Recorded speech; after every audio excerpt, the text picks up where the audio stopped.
मिटाले mail अरे नादान, मिले मनो मंदिर में भगवान।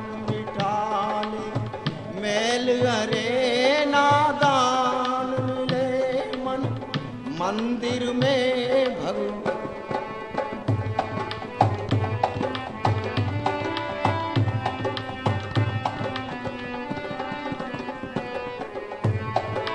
मिटाले मेल अरे नादान, मिले मन मंदिर में भगवान।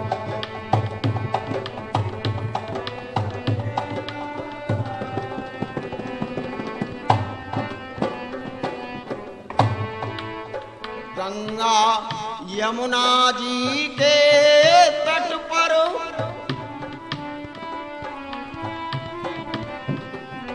गंगा यमुना जी के तट पर, मथुरा गोकुल बंसी बट पर। जी के तट पर मथुरा वृंदावन गोकुल पर, नाहक क्यों होता है रान, मिले मन मंदिर में भगवान। मिटाले मेले अरे नादान,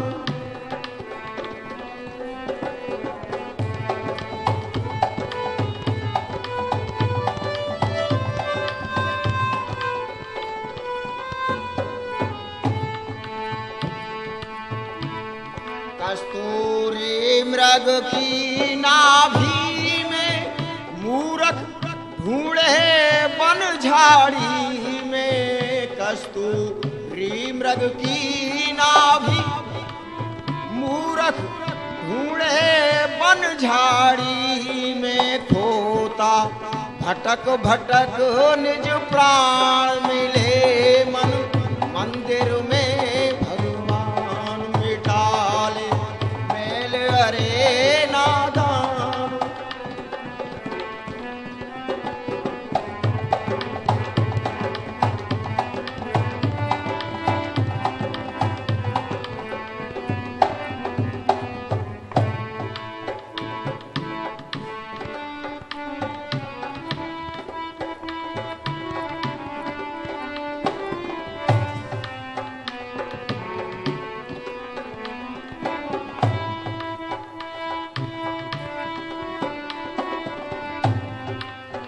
कस्तूरी मृग की नाभि में, मूरख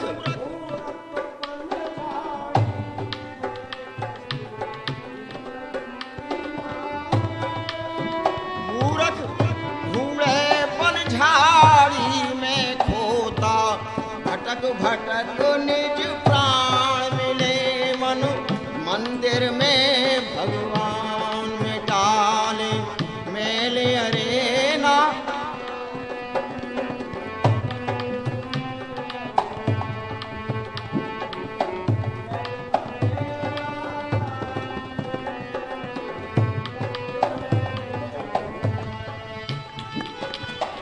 ओम ओम जय हो।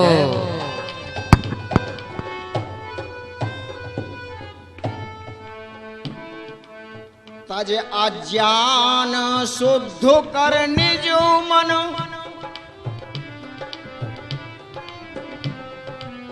तज अज्ञान शुद्ध कर निज मन। निश्चय हो प्रकाश प्रभु दर्शन, तज अज्ञान शुद्ध कर निज मन। निश्चय हो प्रकाश प्रभु दर्शन, तेरा हो आत्म कल्याण। मिले मन मंदिर में भगवान। मिटाले मैल अरे नादान, मिले मन मंदिर में भगवान। मिटाले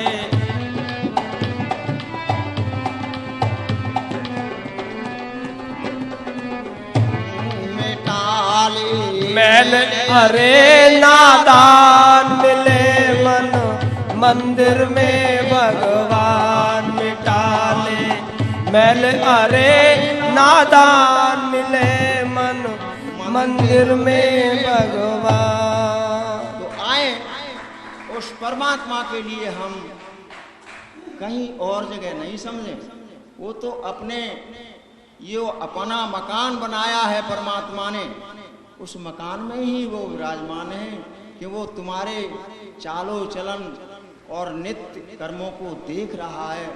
हे मनुष्य, तू शुभ कर्मों को करेगा तो तुझे आनंद मिलेगा जीवन में और इस भवसागर से पार हो जाएगा। ये परमात्मा संकेत करता है, वेद माता संकेत करती है।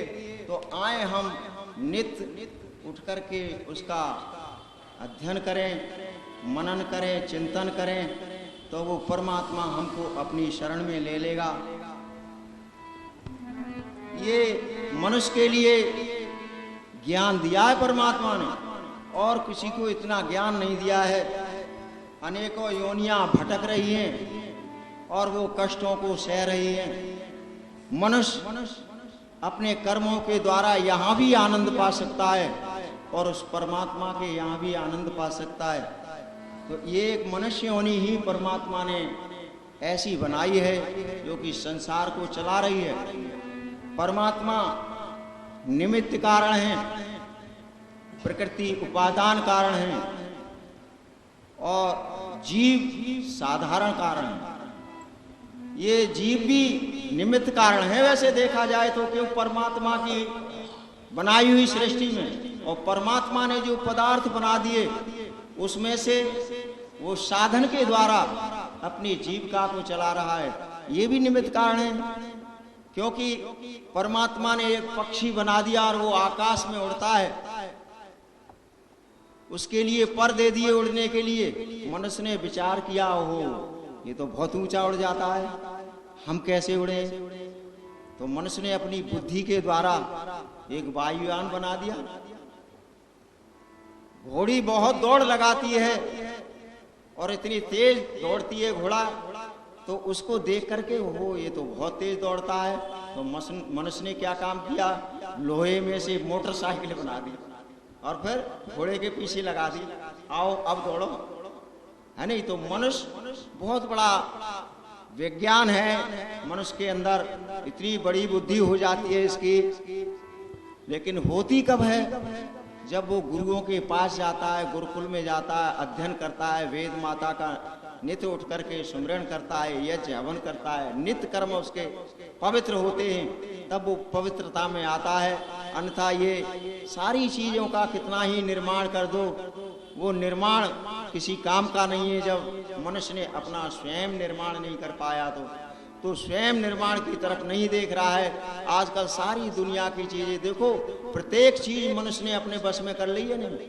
प्रत्येक चीज मनुष्य के बस में है। ये मनुष्य की इतनी बुद्धि तीव्र है, एक हाथी कितना बड़ा जानवर है और बड़ा ताकत वाला है, परंतु वो बुद्धि से ही है, वो जानता नहीं, तो उसको बस में कर लिया मनुष्य ने। हाथी के ऊपर बैठता है मनुष्य और एक छोटा सा अंकुश होता है, उससे चलाता है उसको। अगर हाथी ये समझ जाए नहीं कि ये छोटा सा जीव है मेरे ऊपर बैठा है, ये कुछ नहीं है मेरे सामने, तो इसको पकड़ करके तुरंत तोड़ दे मनुष्य के लिए। लेकिन वो बुद्धि उसकी काम कर रही है मनुष्य की। शेर को बस में कर लिया, अनेकों जानवरों को नचा रहा है। ये देखो इसकी कितनी बुद्धि तीव्र है मनुष्य की। तो आए हम उस बुद्धि से विचार करें कि हम कौन हैं और हम क्या हो गए और क्या होंगे अभी। आओ विचारें बैठ करके, ये समस्याएं हैं सभी। तो ये समस्याएं हैं हमारे सामने।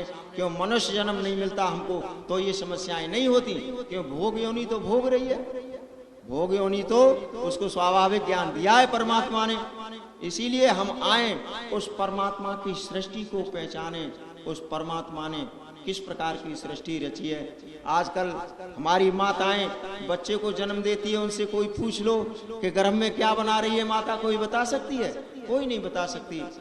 एक गांव में हम प्रचार ऐसे ही कर रहे थे, तो हमने बच्चे से पूछा, बच्चे बताओ तुम्हारा माँ बाप तुम किसने बनाए हो? माँ बाप ने बनाए हो? तो कहने लगा जी हाँ माँ बाप ने बनाए।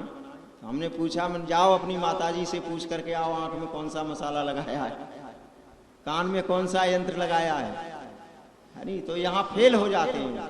तो वो परमात्मा ही न्यायकारी है जो बना रहा है, शरीर का निर्माण कर रहा है। माता के गर्भ में बैठ करके, कोई छेनी नहीं, हथौड़ा नहीं, कितना सुंदर मकान बनाया है। हाँ, एक गीत और सुनाए आपके लिए, फिर आगामी प्रोग्राम सुनेंगे आप। कोई गावे क्या संसार में है अपार माया तेरी, है अपार माया तेरी।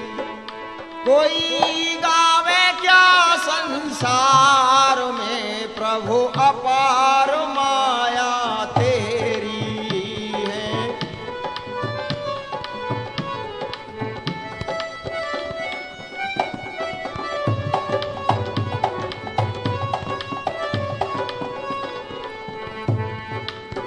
जग को आप बनाने वाले,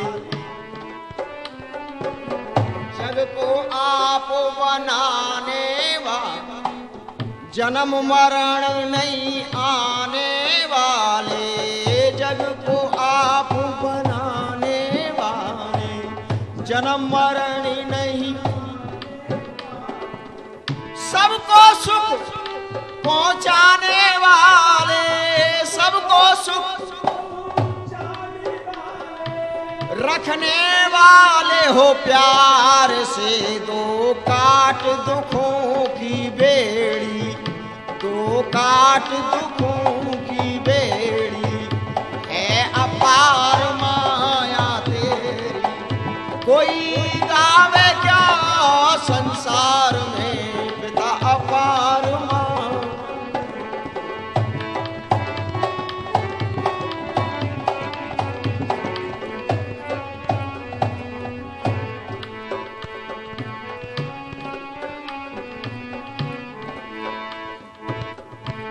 विद तन को गर्भ में बनाया,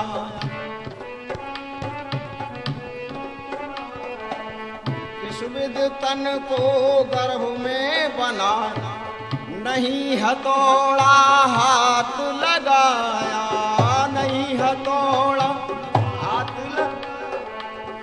कितना सुंदर साफ बनाया, कितना सुंदर साफ बनाया। क्या साचे एक सार में, क्या गला के धातु गेरी, क्या गला के धातु गेरी। कोई गावे क्या संसार में,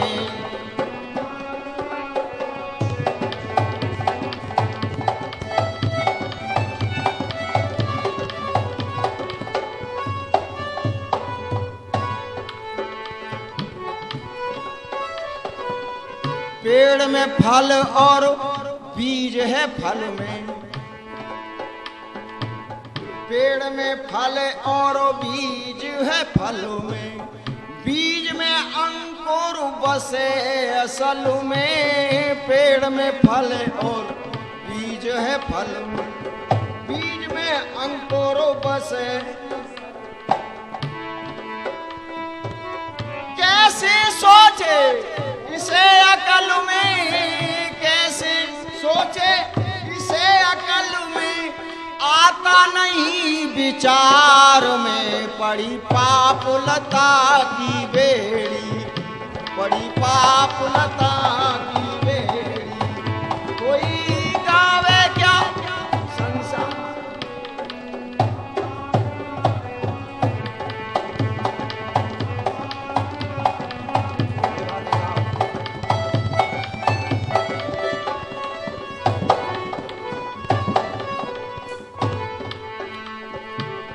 मुझको इस तन रूप किले से,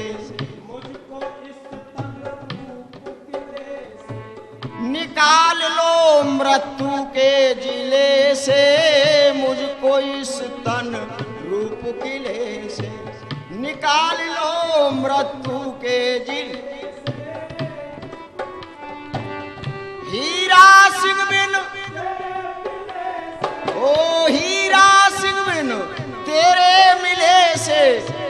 विध उतरूं पार में, मिलो जल्दी करो मत देरी, मिलो।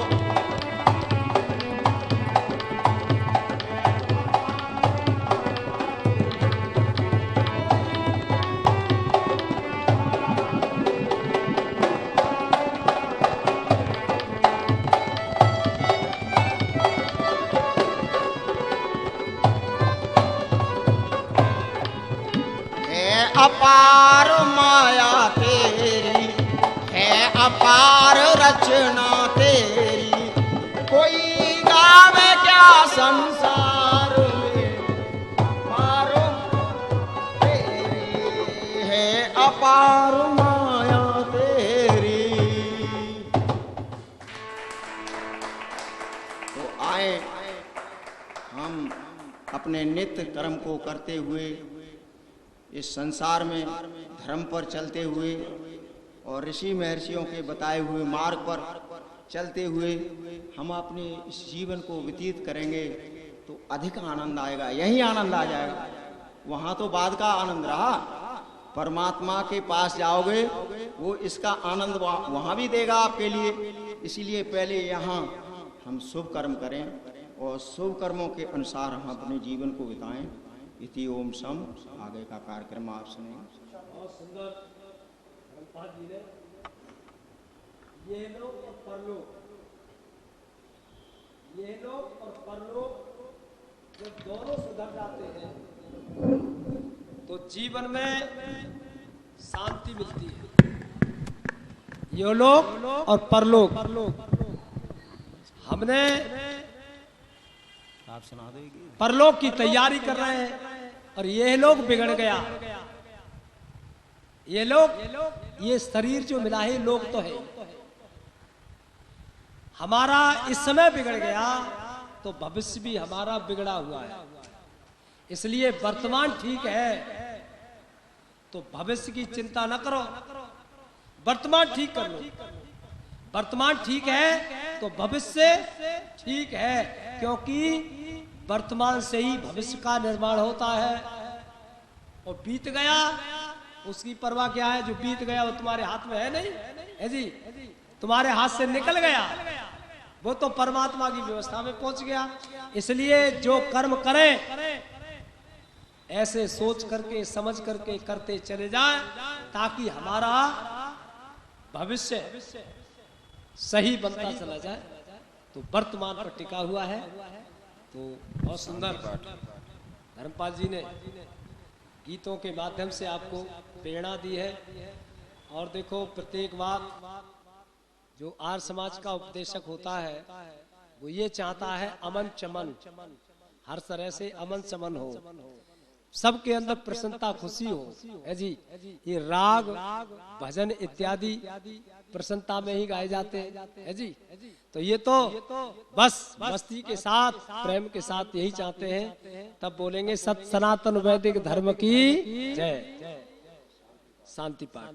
ओम द्यो शांति अंतरिक्षम शांति पृथ्वी शांतिरापा शांतिरोषधया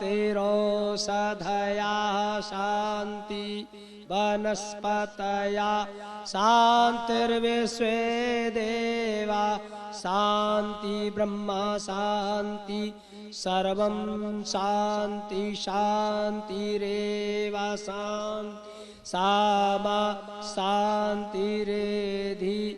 ओम शांति शांति शांति। ओम। जो बोले सो अभय। महर्षि देव दयानंद सरस्वती की, गुरुवर ब्रजानंद दंडी जी की, मर्यादा पुरुषोत्तम भगवान राम की, योगीराज श्री कृष्ण भगवान की जय हो। भारत माता की जय हो। आर्य समाज अमर रहे, वेद की ज्योति जलती रहे, ओम का झंडा ऊंचा रहे, किरणवंतो विश्व मार्यम संसार के श्रेष्ठ पुरुष हो, एक हो। प्रणव ध्वनि।